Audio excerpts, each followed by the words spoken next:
grandes daños que le ha hecho el sistema comunista a Cuba, y raramente mencionado, es el destrozo que ha hecho de la cultura del trabajo. Fíjense en esta característica que tiene la mayoría de los dirigentes comunistas. Ninguno trabaja. Todos se pasan el tiempo hablando, adoctrinando, exigiéndole a los trabajadores que cumplan, que trabajen más, que hagan más, etc. Pero ellos no trabajan generalmente. Y esto tiene sus grandes implicaciones, porque el régimen comunista siempre trata de colocar a los trabajadores como el centro de su ideología, la sociedad de los trabajadores, de los proletarios. Y resulta que los proletarios, los trabajadores, son los que peores viven bajo los regímenes comunistas. Y esto tiene razón específicamente en la forma en que el comunismo trata a los trabajadores.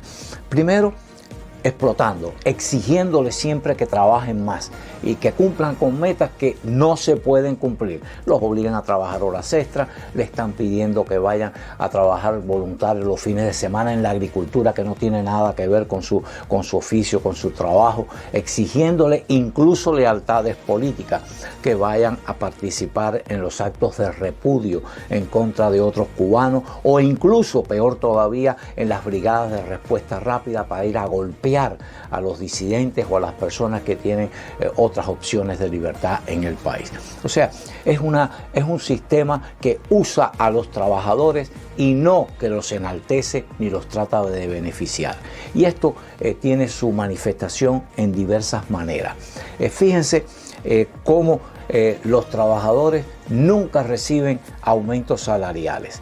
Fíjense cómo los trabajadores no tienen movilidad laboral. Ahora voy a explicar posteriormente lo que es la movilidad. Pero esencialmente, para que se dé un aumento de salarios en un régimen comunista, tienen que pasar décadas. Y generalmente, como lo acabamos de ver hace escasamente semanas, cuando dan un aumento de salario, viene acompañado de otras medidas para que disolverles ese aumento. ¿Por qué razón? Bueno, pues esencialmente porque el sistema comunista no quiere, prohíbe, evita que exista una sociedad de consumo, y eso lo evitan con los salarios. No quieren que los trabajadores puedan tener excedente, dinero extra por encima de las necesidades básicas. Los salarios en los regímenes comunistas son para exclusivamente cubrir las necesidades mínimas. No puede quedar nada extra. Y la evidencia la tienen ustedes mismos. Busquen qué trabajador tiene capacidad para comprarse un automóvil con el salario que les paga el Estado,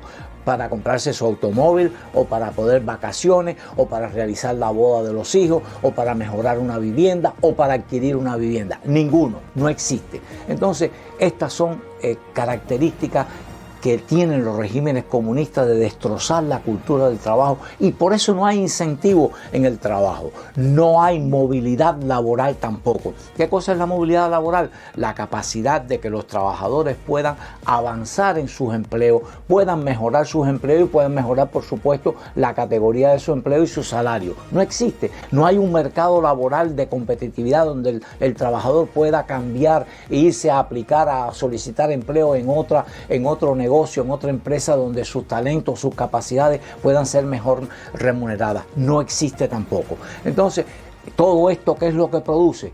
Pérdida de la productividad. Y fíjense que esta es la característica que ocurre en todos los países comunistas. Baja productividad, y de ahí viene la quiebra económica, el desastre económico que ocurre en todos los países comunistas. Destrozan la cultura del trabajo. Y finalmente, una forma muy fácil de entender esto que yo he estado explicando: comparen personas que tienen trabajos normales, no voy a ir a los extremos, normales, un barbero, un peluquero, una peluquera, un mecánico, un plomero, un electricista.